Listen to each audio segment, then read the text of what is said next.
The important thing is the court has a discretion to reduce the period of hearing as presented in the Electoral Act. And that's what I've done because if we are to be given our 7 weeks, it means that our petition will not expire. And that will not be in our own interest. So what we have to do is to do case management. Call witnesses that are very material that will enable us establish that what INEC did is very, very unfortunate. And we believe that within the period allocated to us, we should be able to establish that. Notwithstanding that up to this moment, they are yet to give us all the documents we require. I continue to ask, why is INEC behaving in this way and manner? What are they hiding? What are they hiding? They are supposed to be neutral. But they are behaving as if INEC is a candidate in its own election. This should never be so. And that is, Nigeria is the only country where you find something like this. There's no other country. I challenge you to go and investigate and find out about electoral bodies in other African countries, except, of course, countries under military rule.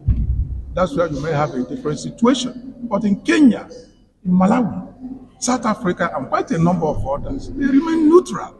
But in Nigeria, you see them frustrating petitioners, preventing petitioners from having access to documents, which is so difficult to comprehend why this should be so. But they have no choice because once we start trial, which is on May 13th, 30th May, we will serve them subpoena.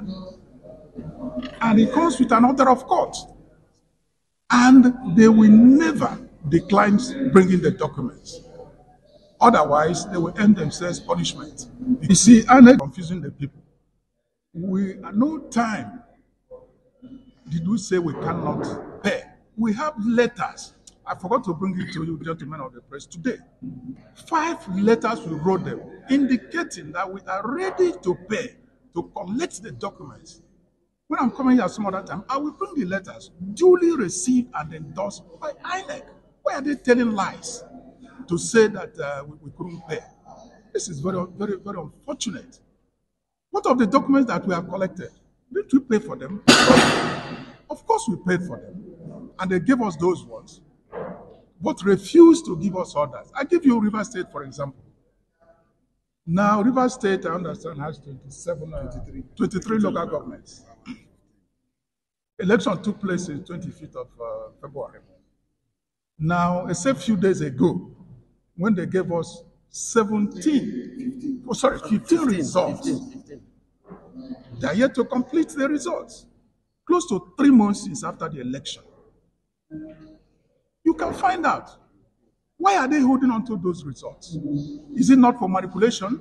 Of course it's for manipulation. When they are done with manipulation, they will not release them. If they have nothing to hide, why not release all the results? Why not release them? Even 1 month after the election. Why is it so difficult for INEC to release results rather than playing one prank or the other? You know, until we get into trial, rather than playing one prank or the other. You know, until we get into trial, we are going to expose them. We will certainly expose them.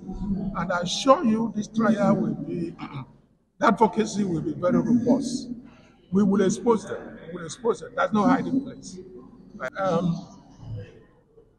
You see, we do not want to jump into a situation where we'll be chasing shadow and our petition will expire. We don't want to do that. The important thing is, at the end of the day, if the court rules in favor of our petition, that somebody is right there on seat, it does not mean anything. You'll be taken away from the seat. It has happened in Malawi. It has happened in Kenya. These are smaller countries than Nigeria.